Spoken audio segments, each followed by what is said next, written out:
کسی کے ساتھ غلط کر کے اپنی باری کا انتظار ضرور کرنا۔ کسی کا بھلا نہ ہو سکے تو برا کرنے کی کوشش نہ کریں، کیونکہ دنیا کمزور ہے لیکن دنیا بنانے والا نہیں۔ اپنی طرف سے پوری کوشش کرو، محنت کرو، صحیح طریقہ اپناؤ، دعا کرو، امید رکھو اور پھر نتیجہ اللہ پر چھوڑ دو۔ جب بھی خود کو اکیلا سمجھو تو اپنے دل میں جھانکو، اگر وہاں اللہ اپنی پوری شان سے موجود ہے تو تمہیں دنیا میں کسی کی ضرورت نہیں۔ زندگی کے اکثر مقامات پر ہم جانتے ہیں کہ ہمارے ساتھ ہمارے اللہ کے علاوہ کوئی نہیں ہے، اور تب ہی ہمیں اندازہ ہوتا ہے صرف اللہ کا ہونا کس قدر بہتر ہے۔ جب آپ کو ہر شخص سے شکایت ہونے لگے تو دیکھ لیں خرابی کہیں آپ ہی کے اندر تو نہیں۔ گزری ہوئی زندگی کو یاد نہ کر، تقدیر میں جو نہیں لکھا اس کی فریاد نہ کر، جو ہوگا وہ ہو کر ہی رہے گا، تو کل کی فکر میں اپنی آج برباد نہ کر۔ جب سکون کی کمی محسوس ہو تو اپنے رب سے توبہ کرو، کیونکہ انسان کے گناہ ہی ہیں جو دل کو بے چین رکھتے ہیں۔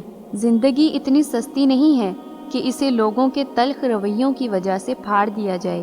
مسکرائیں کہ یہ زندگی صرف اس رب کی امانت ہے جس نے اس کائنات کے کسی شے کو بیکار نہیں بنایا۔ شکر ادا کریں کہ آپ سے محبت کرنے والا کوئی عام نہیں بلکہ اس کائنات کا رب ہے۔ ہر آنے والا مشکل وقت زندگی کے آس پاس چھپے ہوئے راز کھولنے کے لیے آتا ہے۔ بات صبر کرنے اور سمجھنے کی ہوتی ہے۔ مشکل وقت میں ہمیشہ دعا کیا کرو، کیونکہ جہاں انسان کا حوصلہ ختم ہو جاتا ہے وہاں رحمت خداوندی شروع ہو جاتی ہے۔ ہمیشہ خوش رہا کرو، کیونکہ پریشان ہونے سے کل کی مشکل دور نہیں ہو جاتی بلکہ آج کا سکون بھی چلا جاتا ہے۔ باہمت لوگ کبھی ہارا نہیں کرتے، یا وہ جیت جاتے ہیں یا کچھ سیکھ جاتے ہیں۔ خدا تو رزق دیتا ہے، کیڑوں کو پتھروں میں تو کیوں پریشان ہوتا ہے؟ تیرے موتی کے چکر میں اٹھ جا آسمان میں، یا لگا گوتا سمندر میں، تجھے اتنا ہی ملے گا جتنا لکھا ہے تیرے مقدر میں۔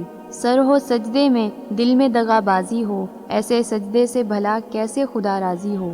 کپڑے انسان کے جسم کو ڈھانپتے ہیں اور گفتگو اس کی شخصیت کو۔ اکڑ تب تک چلتی ہے جب تک پکڑ نہیں ہوتی۔ جب سر بغاوت کرنے لگے تو اسے سجدے کا نشہ پلا دو۔ بانٹنے کی عادت ڈالیے، چیزیں بھی، جذبے بھی اور خوشیاں بھی۔ مخلصی سب سے زیادہ پرکشش جذبہ ہے۔ اگر آپ کسی کو کچھ دے نہیں سکتے تب بھی اسے اچھے الفاظ دے سکتے ہیں۔ الفاظ لہجہ نہیں، تاثیر رکھتے ہیں۔ مت بھولیں کہ جنت ان لوگوں سے بھری ہوگی جنہوں نے گناہ کے بعد سچی توبہ کر لی۔ حالات بتا رہے ہیں دنیا بھر کے کہ ہمارا رب ہمارے اعمال سے ناراض ہے۔ دل میں اللہ کے ساتھ کا احساس زندہ ہو تو کندھوں پر رکھے پہاڑ بھی ہلکے ہو جاتے ہیں۔ اللہ ہر بوجھ کو ہلکا کرنے کے لیے کافی ہے۔ جو تمہیں خوشی میں یاد آئے تو سمجھو تم اس سے محبت کرتے ہو، اور جو تمہیں غم میں یاد آئے تو سمجھو وہ تم سے محبت کرتا ہے۔ جب کوئی بھی نہ سنے تو اپنے رب سے کہہ دے، اور رب سے کہہ کر مطمئن ہو جاؤ۔ دل صاف کر دو، سب بوجھ اتار لو، وہ اللہ بہت قریب سے سنتا ہے۔ اللہ کی محبت کی اس سے بڑھ کر اور کیا دلیل چاہیے کہ اتنے گناہ کے بعد بھی وہ ہمیں ڈھانپ کر لوگوں میں عزت دیتا ہے۔ مخلص لوگ روٹھ جائیں تو انہیں منا لیا کرو، مطلبی لوگ چھوڑ جائیں تو رب کا شکر ادا کیا کرو۔ ہمت مت ہارو، کیونکہ پہاڑ سے نکلنے والی نہروں نے آج تک راستے میں کسی سے نہیں پوچھا سمندر کتنا دور ہے۔ محبت کے بدلے نفرت دیتے ہیں لوگ، چل اپنے رب کے در پر چلتے ہیں، وہاں ایک آنسو کے بدلے خود رب ملتا ہے۔ توکل کسے کہتے ہیں؟ اللہ پر یقین کرنا، ان چیزوں کے ہونے کا بھی جو بظاہر ناممکن نظر آ رہی ہوں۔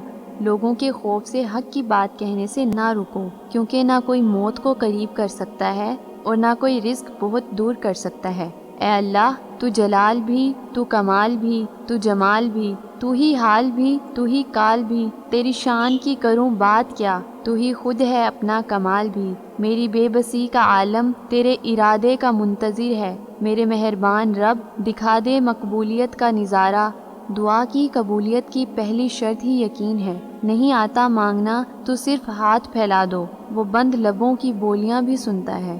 جھوٹ اس لیے بک جاتا ہے کیونکہ سچ خریدنے کی اوقات بہت کم لوگوں کی ہوتی ہے۔